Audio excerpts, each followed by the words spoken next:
પ્રભુ ઈસુના ગૌરવી નામમાં આજની પ્રેમી સલામ. જય મસીહ કી. Praise the Lord. હાલેલુયા. ઈશ્વરની હાજરી જ્યારે આપણામાં હોય છે ત્યારે પવિત્રતા દર્શાવે છે. જ્યાં પ્રભુ હાજર હોય છે એ જગ્યાને પવિત્ર કહેવામાં આવે છે. અને એટલે જ્યારે આપણે ઈશ્વરને શોધીએ છીએ, ઈશ્વર આપણા હૃદયોમાં આવે છે, ઈશ્વરને આપણે પામીએ છીએ અને ઈશ્વરની હજુરતામાં આવીએ છીએ.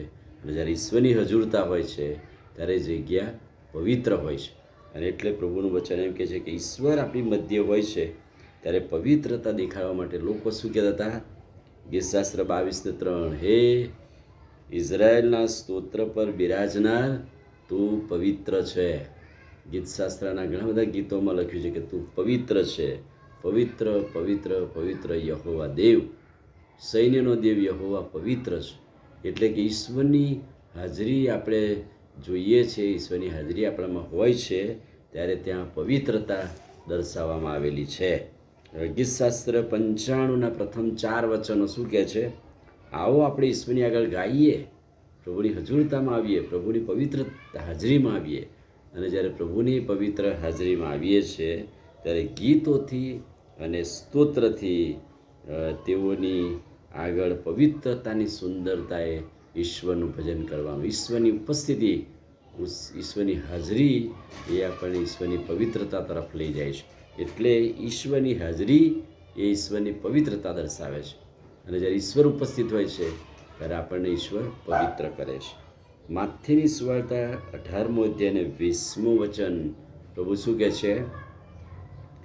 જ્યાં મારે નામે 2 કે 3 એકઠા મળ્યા છે તેઓની મધ્યે હું, મારી ઉપસ્થિતિ, મારી હાજરી છે. ઈશ્વરની પવિત્ર હાજરી, પ્રભુના નામમાં એકઠા મળેલા લોકોની મધ્યે પ્રભુની હાજરી હોય છે. પણ લોકોની હાજરી ઈશ્વરની પવિત્રતા બતાવે છે, ઈશ્વરની આરાધના કરવા તરફ લઈ જાય છે, ઈશ્વરની સાનિધ્યમાં લઈ જાય છે. અને એટલે કહે છે કે જ્યાં 2 કે 3 એકઠા મળ્યા છે તેઓની મધ્યે મારી ઉપસ્થિતિ છે.